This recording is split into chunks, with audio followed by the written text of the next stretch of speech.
Le droit de scolarité ce matin, tellement. On a déjà oublié, ça fait longtemps qu'on ne parle plus de ça.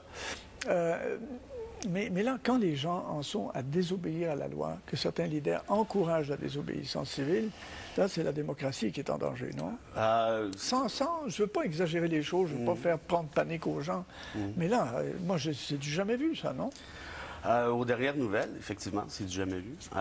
Je vous dirais que oui, c'est un accroc possiblement à la démocratie, mais je dirais surtout à l'État de droit. Bon, plus qu'une loi doit être nécessairement respectée, cela dit, la loi en question comporte des accrocs majeurs d'un point de vue droit public, d'un point de vue droit civil, et il ne serait pas surprenant et même souhaitable, à mon sens, que cette loi-là soit contestée devant les tribunaux. En fait, c'est la seule façon de procéder à cette étape-ci. Bon, on va regarder tout ça, mais auparavant, il faut dire que la police de Montréal ne l'a pas vraiment appliquée encore. Elle a été appliquée à Sherbrooke lors d'une manifestation en fin de semaine. Mais à Montréal, elle n'est pas appliquée encore. Comment ça se fait qu'elle n'est pas appliquée encore? Bien, ce que j'ai compris, c'est que la direction du SPVM a voulu se donner un certain délai pour pouvoir ordonner certaines directives à ses policiers. Parce que vous comprenez que c'est une loi qui est assez exceptionnelle à plusieurs niveaux, là. Et donc, à ce niveau-là, j'ai comme l'impression qu'on a voulu encadrer de la meilleure façon possible son application. C'est pas un désaveu de la loi nécessairement, mais la police veut se donner le temps de l'appliquer comme il faut, en fait, de l'appliquer telle qu'elle est. Bien, cette loi-là, actuellement, comporte, comme j'explique, des accros majeurs. Et qui dit accros majeur dans une loi, d'un point de vue liberté publique, dit nécessairement dérapage potentiel. Et c'est là qu'on en est ici, là. Alors, nécessairement, je crois que le SPVM a été sage de se donner quelques jours d'analyse de la loi en question pour pouvoir procéder à une application plus, disons, appropriée. Cela dit, je continue de penser que malgré ça, malgré toute la sagesse policière, et j'emploie des guillemets ici, je ne crois pas qu'on en vienne à éviter là, les dérapages potentiels. Et le sondage de ce matin est assez éloquent parce que jusqu'à maintenant, le gouvernement avait 60, 62, 63 d'appui dans la population pour ce qui est de la hausse des droits de scolarité. Et on voulait aussi que le gouvernement agisse, là, qui mette fin. Mais là, l'appui a considérablement baissé. Puis si on s'en tient au sondage Léger Marketing de ce matin, 51 seulement des Québécois appuient encore le gouvernement Charest et 43 en hausse de 9 aussi, appuient maintenant les mouvements étudiants. Donc, il y a un changement dans la mentalité. Qu'est-ce qui déplaît tant aux gens, selon vous? Évidemment, je ne parle pas au nom de tous les Québécois, mais mon impression, c'est que cette loi-là va bien au-delà du conflit actuel.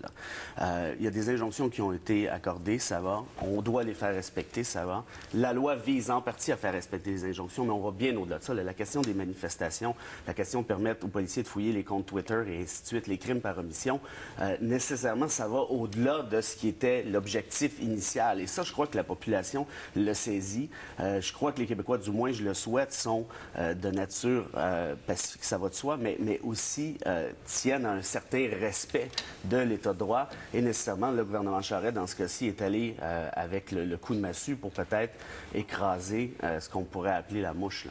Bien, on a déjà des appels. Alors, on va prendre un premier appel, Maître Bérard. Pierre Lebeau est au téléphone. Oui, bonjour. Oui, bonjour, monsieur. D'où nous appelez-vous, monsieur Lebeau? J'appelle de Montréal, du centre-ville de Montréal. D'accord, on vous écoute. Alors, brièvement, je pense qu'on a perdu un peu le contrôle de la situation parce que ce n'est plus une manifestation étudiante. On a 400 000 étudiants à l'école, on a 150 000 dans la rue. Je pense que c'est devenu plus gros. Attends, il n'y a pas eu 150 000 ces derniers jours, là. Il y a eu le 22 mars, il y avait eu 150 000, mais depuis, il y a eu plus de manifestations de 7, 8, 10 000. Non, mais je parle en grève. Oui, d'accord. Je parle en grève. Oui. Alors, je pense que le phénomène est devenu un peu gros pour les policiers de Montréal. Est-ce qu'il n'est pas question bientôt, parce que nous, on a des commerces au centre-ville, et puis je peux vous dire, le soir, on n'a plus personne dans nos restos, tout le monde va dans la petite Italie, etc., etc. Ouais. Est-ce que vous ne pensez pas que on est devenu dans une situation où il faut penser à faire intervenir l'armée, comme ça se passe dans plusieurs grèves en Europe? Oui. Alors, je pense que c'est devenu pas mal gros, M. Durivage, maintenant. Vous êtes commerçant, si j'ai bien compris, c'est ça, vous êtes restaurateur? Oui. Les restaurants sur la rue Peel, monsieur, sont absolument vides le soir. Oui. C'est devenu absolument terrible. On attend à ce que les gens, tu sais, il y a toujours les loyers, les taxes des employés. Là, on touche à l'économie, là. C'est plus une grève étudiante. Effectivement. Et puis, si on voit dans la rue, vous venez du centre-ville, des étudiants dans les manifestants, j'en vois pas beaucoup, moi. Bien. Alors... OK, mais là, je ne suis pas spécialiste de l'armée. Je ne sais pas si vous l'êtes, Maître Bérard. Non, malheureusement pas. Mais je l'ai entendu tout à fait, M. Lebeau, cette suggestion-là ce matin. Je pense que la rumeur court déjà depuis. Merci infiniment de votre appel, M. Lebeau. Merci beaucoup. Ouais, non. En fait, il n'y a aucune chance que l'armée puisse débarquer ici. Et je vous dirais même, à vrai dire, le gouvernement a mis nécessairement de l'huile sur le feu avec cette loi-là. C'est ce qu'on voit actuellement. Oui, il y a des manifestations. Oui, je comprends que ça puisse embêter les commerçants, ça va de soi. Mais cela dit, sur la multitude de manifestations qui a eu lieu depuis et sur la multitude de manifestants étudiants, combien sont véritablement des casseurs? Okay. Avant de prendre l'appel de M. Daniel Richard des 7, juste deux petites questions très courtes. Est-ce que le gouvernement pourrait rappeler le Parlement et dire, écoutez, on va modifier certains aspects de la loi qui sont Absolument. établis. Il pourrait le faire. Ou alors, est-ce qu'un tribunal pourrait suspendre la loi, là, ce qu'on appelle le recours en nullité, en fait, nullité, il pourrait simplement prononcer le caractère ultra-viril, c'est-à-dire l'inconstitutionnalité de la loi. Tout de suite, ça pourrait se faire dans en fait, évidemment, ça prend un certain temps. J'ose croire que ce sera entendu de manière urgente. Et j'ose souhaiter que ça se fera, parce que cette loi-là, comme je l'expliquais, comporte des problèmes fondamentaux à plusieurs niveaux. Est-ce que le gouvernement Charest va rappeler l'Assemblée nationale? Ça, je ne le crois pas du tout. D'une part, il y a une question de calcul politique, de ne pas perdre la face. Et deuxièmement, n'oublions pas que dans cette même loi-là, le gouvernement s'est accordé un droit de modifier certaines lois afférentes sans passer par l'Assemblée nationale, ce qui est nécessairement, encore une fois, inconstitutionnel. Bien. Daniel Richard, des Cèdres, bonjour, monsieur. Oui, bonjour. Je vais faire un petit préambule très rapide à ma question.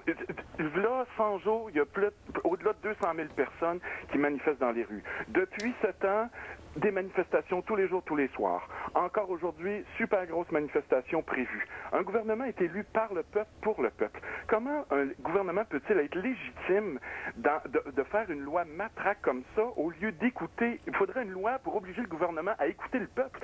On dit que, si je me trompe pas socialement, une personne qui manifeste équivaut à 5 ou 10 personnes qui pensent comme lui, qui pourraient être dans la rue avec lui. Quelque chose comme ça. Donc, comment un gouvernement ne peut pas prendre ça en considération et se braquer comme ça? J'arrive pas à comprendre. Est-ce que votre invité pourrait me répondre sur le fait que est-ce qu'un gouvernement peut officiellement se faire s'auto-proclamer une loi? Parce que avec la date limite qu'il met, c'est pour lui pendant le temps qu'il va être en élection. Est-ce que là, il n'y a pas quelque chose pour les avocats pour combattre ça comme argumentaire, de dire, écoutez, ça n'a pas de sens. Il met une loi pour s'auto-protéger. Je comprends que quelque part, on veut protéger les biens et services là, des gens pendant une manifestation, mais ça va au-delà de ça. C'est politique, cette loi-là. C'est pas juste de protéger. C'est sûr. Mais il y a sûrement un aspect politique à la loi. Mais il y a aussi le fait que le gouvernement, n'oubliez pas ça, M. Richard, jusqu'au sondage de ce matin, là, une majorité de Québécois appuyait le gouvernement, appuyait la hausse des droits de scolarité, appuyait aussi, demandait même au gouvernement d'agir fermement et de tenir ferme dans ce dossier-là. Alors, et le gouvernement, n'oublions pas non plus qu'il a été élu. Même s'il n'a pas été élu par une majorité de la population, notre système politique est ainsi fait, puis là, personne, là, on peut bien le remettre en question aujourd'hui, mais jusqu'à maintenant, on ne l'a pas remis en question fondamentalement. Là, notre système électoral, il fait ça. Il fait qu'un gouvernement peut être élu même avec une minorité de la population qui vote pour lui. C'est le nombre de sièges qui compte. Moi, je pense que le gouvernement voulait, que les gens voulaient surtout que le gouvernement négocie. Ils n'étaient pas d'accord ou pas, ils voulaient à tout le moins que le gouvernement négocie. Ça, c'est sûr. Ça, je suis d'accord avec vous. Pour ce qui est, par contre, d'empêcher les gens de manifester, tout ça, là, je pense que les gens sont plus d'accord. Ils veulent que le gouvernement négocie sur ce que les étudiants veulent négocier pour éviter tout ce vacarme-là. Maître Bérard a un commentaire? Ah oui? Non? Non. En fait, moi, je suis assez d'accord avec vous dans l'optique où ce gouvernement-là a quand même été élu, peut-être par une minorité, mais tout de même. Est-ce qu'il écoute la population? Ça, c'est très difficile à dire. Les sondages, de toute façon, ne sont pas toujours d'une précision scientifique absolue. Mais pour le reste, je suis d'accord avec vous, M. Richard, dans l'optique où cette loi-là va au-delà de l'objectif initial, qui était celui de permettre le retour en classe et d'assurer le respect des injonctions. Ce avec quoi, je crois, la majorité de Québécois sommes d'accord. On a quelques courriels avant d'aller à la pause. Les prochains qui êtes au téléphone, soyez patients. Et on va lire quelques courriels. Alexis de Lancière, bonjour. Bonjour, Simon. Après qu'on fera une petite pause et on reprendra d'autres appels après. Oui, Alexis, on vous écoute. Parfait. Allons avec le premier courriel, Simon, qui nous provient de Simon, justement, Sereda.